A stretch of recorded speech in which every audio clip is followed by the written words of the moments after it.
রাজনীতিতে গুরুত্ব হারালেন বিএনপি নেতা ইঞ্জিনিয়ার ইশরাক। এখনো ব্যর্থ চেষ্টা করছেন একটু লাইমলাইটে আসার, কিন্তু কোনো কাজ হচ্ছে না। দেখেন, ইশরাক সাহেব মনে মনে অনেক কষ্ট, আমরা জানি।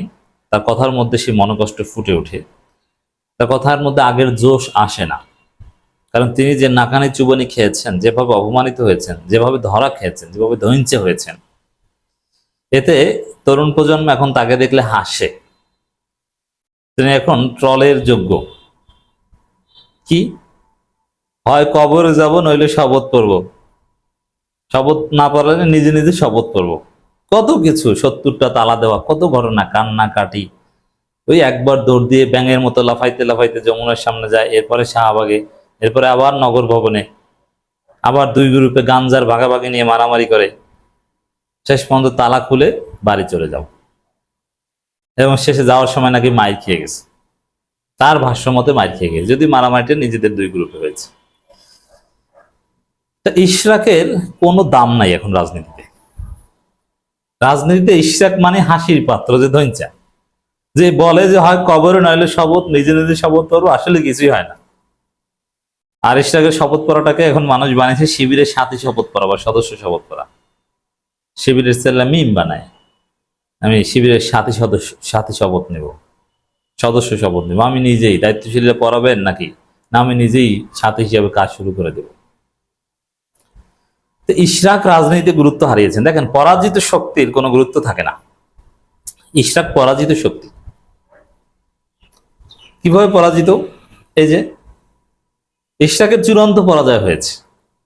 নগর ভবন কেন্দ্রিক আন্দোলন করে কচু নিয়ে তারপরে বাড়ি গেছেন, কিচ্ছু পান নাই। কোথায় তার মেয়র পদে শপথ নেয়? অনেক দূর এগিয়েছিলেন, গেজেট টেজেট নিয়েও শেষ পর্যন্ত বসতে পারলেন না। মান সম্মান আছে কোনো? রাস্তায় বের হন কোন মুখ নিয়ে? তো পরাজিত শক্তি ঘুরে দাঁড়াতে পারে না, এটা বাস্তবতা। তো ইশরাক হচ্ছে পরাজিত শক্তি। টোটাল বিএনপি পরাজিত না হলে ইশরাক পরাজিত শক্তি। এই সরকারের আমলে ইশরাক এত চেষ্টা করেও যেটা পারেন না, বোঝা গেল যে ইশরাক কোনো কিছুই পারবেন না, তার কোনো সক্ষমতা নেই। পরাজিত শক্তি ইশরাক এখন ব্যর্থ চেষ্টা করছেন আবারও দৃশ্যপটে ফেরার। কিছুদিন চুপচাপ ছিলেন, বিএনপি নেতাদের প্রতি কষ্ট পেয়েছেন জানি, কারণ বিএনপি দলীয়ভাবে ইশরাককে ঘরে পাঠিয়ে দিয়েছে লন্ডন বৈঠকের পর। কিন্তু লন্ডন বৈঠকও টিকলো না, আর ইশরাকও ধৈর্য হয়ে চলে গেল। এখন আবার আসবেন সম্ভব না। সাধারণ জনগণ ইশরাকের ডাকে আগেও কেউ সাড়া দেয়নি, ভবিষ্যতে দিবে না। ট্রলের শিকার হবেন। কিন্তু দুঃখজনক হলে সত্য, সেই ইশরাক এখন আওয়ামী লীগের সুরে কথা বলছে, যেটা খুবই দুঃখজনক। আওয়ামী লীগের পক্ষে কথা বলছে। সাদেক হোসেন খোকার ছেলে হতাশা থেকে ধৈর্য হয়ে, যে হতাশাগ্রস্ত হয়ে শেষ পর্যন্ত আওয়ামী লীগের পক্ষে বলবে, এটা আমরা প্রত্যাশা করিনি। যে আমরা ভেবেছিলাম যে ইশরাক সাহেব সাদেক হোসেন খোকার ছেলে, কষ্ট পেলে প্রয়োজনে বাসায় বসে থাকবেন, কিন্তু ক্ষোভ থেকে আওয়ামী লীগের পক্ষ নেবেন এটা আমরা আশা করিনি। কিন্তু আওয়ামী লীগের পক্ষ নিয়েছে। কিভাবে নিয়েছে আমি দেখিয়ে দিই। দেখেন, ইশরাকের একটা বক্তব্য, যেখানেই মব দেখবেন সেখানেই উচিত শিক্ষা দেবেন ইশরাক। এখন ওই যে মব, এই পরিভাষাটা হচ্ছে আওয়ামী পরিভাষা। তা আওয়ামী লীগের ন্যারেটিভ, এদের কোনো মেধা আছে?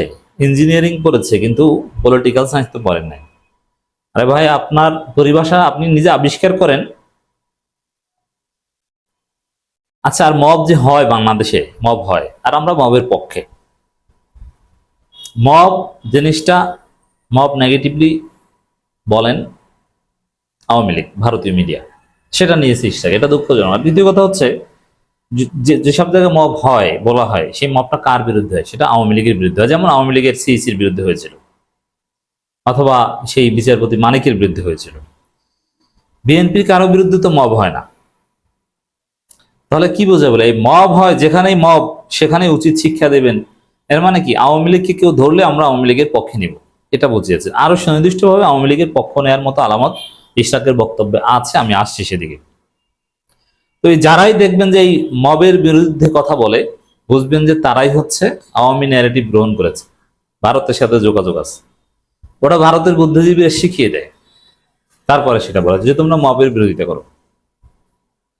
এখন সামনে চুপ্পুকে জয় বাংলার আন্দোলন, আরো এরকম টুকটাক আন্দোলন হবে, তখন সেটাকে বিএনপি ও মব বলে প্রতিহতের চেষ্টা করবে। এই কারণে আর দেখবেন যে আওয়ামী লীগ বিএনপি একসাথে মাঠে নামার চেষ্টা করবে অদূর ভবিষ্যতে। কিন্তু মজার বিষয় হচ্ছে যে আওয়ামী লীগ কখনোই মাঠে নামতে পারবে না, আর একসাথে মাঠে নামলে একসাথে দোলাই খাবে, কিচ্ছু করতে পারবে না। আরো শুনুন, এই মব মব মব জিকির করার কারণে এই ফজু পাগলা রুমিন ফারহানাদের কাতারে চলে গেলেন ইশরাক।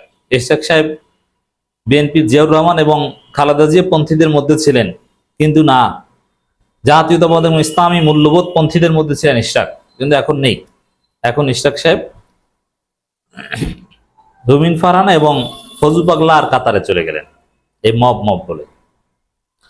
বিএনপি নেতা ইশরাক হোসেন বলেছেন, যেখানে মব দেখবেন সেখানে উচিত শিক্ষা দিয়ে বাড়িতে পাঠিয়ে দেবেন। আচ্ছা, মবের বিরুদ্ধে যদি মব করা হয় ওটা কি মব না? যেখানে মব দেখবেন সেখানে উচিত শিক্ষা দেবেন, মানে এক মবের বিরুদ্ধে আর এক মবের ডাক দিচ্ছে। তাহলে বুঝুন যে ইশরাকের মেধা কতদূর, জ্ঞান আছে। এই ছেলে আসলে কি বুঝে কিছু? বলছে যেখানে মব দেখবেন সেখানেই উচিত শিক্ষা দিয়ে বাড়িতে। আরে ভাই, এখানে আপনি যদি মবের বিরুদ্ধেই হতেন তাহলে কি বলতেন? যেখানে মব দেখবেন সেখানেই পুলিশ কিংবা সেনাবাহিনীকে খবর দিয়ে তাদেরকে ধরিয়ে দিবেন। কিন্তু আপনি নিজেই যদি মব প্রতিহত করেন তাহলে আপনি নিজেই তো মব করলেন। এর মানে ইশরাককে কেউ শিখিয়ে দিয়েছে যে বাবা তুমি মবের বিরুদ্ধে বলো, কিন্তু মবের বিরুদ্ধে বলতে যে যে আরেক মবের সমর্থন করে ফেলেছে, এটা আবার ইশরাক সাহেব বোঝেন নাই, ব্রেইন অতদূর কাজ করে নাই। হতাশা থেকে ব্রেইন কাজ করে না, কারণ যে নাকানি জীবনে খেয়েছেন নগর ভবনে, মান সম্মান তো নাই। এখন এরকম হতাশা আপনার মধ্যে ঢুকেছে, মবের বিরুদ্ধে বলতে যে তিনি মবের ঘোষণা দেন, হলো কিছু। তিনি বলেন, রাজনীতি করি বাংলাদেশের স্বাধীনতা সার্বভৌমত্বের পক্ষে, ভারতের আগ্রাসন বিরোধী। আপনি ভারতের কেউ শিখিয়ে দিয়েছে সেই কথাই তো এতক্ষণ বললেন, আপনি কিসের ভারতের আগ্রাসন বিরোধী রাজনীতি করেন?